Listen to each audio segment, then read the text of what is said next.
السلام علیکم ورحمت الله وبرکاتہ. زه یم ستاسو ورور ولی الله یو ځل بیا د پښتو ټکی یوټیوب چینل له طرف نه ستاسو په خدمت کې حاضر یم. قدرمنو باندې ویډیو کې به زه تاسو ته راښایم یو داسې ښایسته اپلیکیشن د دغه اپلیکیشن د استعمالول به تاسو له ډېر زیاته مزه راکوي. یو ډېر زیات خوندور او مزیدار اپلیکیشن دی. دا وګورئ تاسو ته دلته به زما د سکرین باندې یو ویډیو ښکاري. ټیک ده، دې کې چې کوم ایډیټینګ شوی دی ټیک ده، دا هر څه به تاسو ته دغلته کې ښه واضحه ښکاري. په دې کې چې کوم فلټر لګېدلی دی، په دې کې بیا د پاسه د سکای چې کوم وریځ چې کوم مومنټ کوي، دغه شانتې لاندې اوبه چې کوم مومنټ کوي، دغه شانتې د تصویر دا نور تاسو وګورئ. د دې چې کوم ګیټ اپ دی دومره یونیک، څومره مزیدار ښکاري. ټیک ده، دغه شانتې ایډیټینګ مکمل طریقه درته راښایم په دغه ویډیو کې نننی. خو دې نه مخکې زه تاسو ته یوه عرض کوم که تر اوسه تاسو زموږ پښتو ټک یوټیوب چینل نه سبسکرایب کړی، دا سبسکرایب کړئ، خوا کې د غنټۍ نشان هم کلیک کړئ چې زموږ نوي ویډیوز تاسو ته په وخت باندې در رسي. نو قدرمنو دې لپاره به تاسو ته د اپلیکیشن ضرورت وي.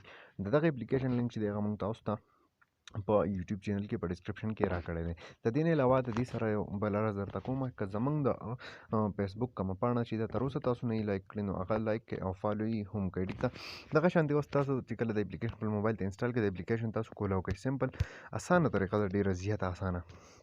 تاسو به څه وکړئ، سمپل دلته به تاسو کلیک کوئ په نیو کریشن باندې. ټیک ده، په نیو کریشن چې تاسو کله کلیک وکړو نو تاسو به څه وکړئ، خپل یو تصویر به د خپل له موبایل ګیلري نه راوالئ. داسې یو تصویر چې په هغې کې تاسو سره سکای راغلی وي یا اوبه پکې راغلي وي یا پکې بل څه راغلي وي. نو دلته کې زه ګورم دا یو تصویر دی. ټیک ده، په دې کې اسمان هم شته دی، لاندې پکې اوبه هم راغلي دي.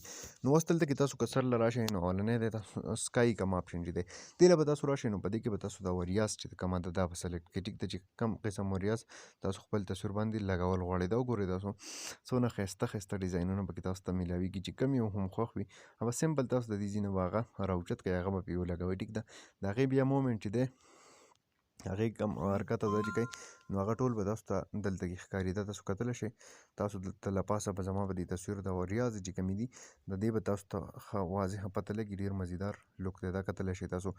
دغه شانتې که لاندې د اوبه تاسو وګورئ نو دا چې کوم مومنټ کوي دغه درته هم راښایم. د دې علاوه نور فردر کوم افیکټس چې دي دا کتلی شئ تاسو، دا افیکټس پرې تاسو لګولی شئ.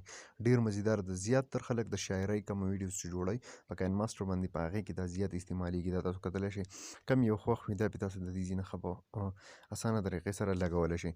دغه شانتې انیمیټ تاسو دلته کتلی شئ، د دې ځینې هم د تاسو خپل سپیډ اپ کول غواړئ یا سپیډ کمول غواړئ، سیوا کول غواړئ، هغه تاسو د دې ځینه کولی شئ. دغه شانتې فردر که تاسو راشئ، دا دلته پکې ډېر نور شی ایلیمنټس راکړي دي چې کوم یو تاسو لګول غواړئ نو هغه پکې تاسو د دې ځینه ښه په اسانه طریقې سره لګولی شئ. ټیک ده، دا وګورئ سمپل د دې ځینې سلیکټ کړئ او تاسو دغلته کې خپل په دې تصویر کې ولګوئ. ټیک ده، دغه شانتې د دې نه علاوه اورلی که له پاسه پرې تاسو بل څه لګول غواړئ، دا وګورئ د دې ځینه باران وغیره ده تاسو کتلی شئ. له پاسه تاسو ته زما د موبایل په دې سکرین باندې ښه په واضحه ښکاري. که دا هر څه پرې تاسو لګول غواړئ نو هغه پکې هم تاسو له آپشن راکوي. ډېر زیات د ایډیټینګ دپاره پکې ډېر زیات څیزونه تاسو ته دلته کې ډېر په اسانه میلاویږي. دغه شانتې دا وګورئ دلته پکې تاسو ته دنیا شیپ فلټرز میلاویږي. کم فلټر هم خوښ وي نو خپل له خوښې کم فلټرز چې دي هغه پکې هم تاسو لګولی شئ. مطلب ایډیټینګ ډېر په اسانه طریقې سره په دې اپلیکیشن کې تاسو کولی شئ.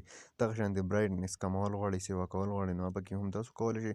کنټراسټ کمول، سیوا کول غواړئ، سیچویشن هر څه چې دي مطلب ډېر ښایسته اپلیکیشن دی. ډېر په اسانه طریقې سره پکې تاسو چې دی ایډیټینګ کولی شئ. کله چې دا ایډیټینګ وکړئ د ځینې ایکسپورټ کړئ نو دا به ستاسو سره ستاسو موبایل ته چې دی پروجیکټ چې دی ایکسپورټ به شي ستاسو، مطلب ستاسو په موبایل کې به سیو شي. ډېر په اسانه پکې تاسو ایډیټینګ کولی شئ. ډېر مزیدار ایډیټینګ پکې کېږي. نو دا وننۍ ویډیو امید لرم چې خوښه شوې به وي. که خوښه شوې وي لایک یې کړئ، چینل سبسکرایبول مه هېروئ، ملګرو سره یې شیر کړئ. تر بلې ویډیو د خپل ځان ډېر زیات خیال ساتئ. د خدای په امان.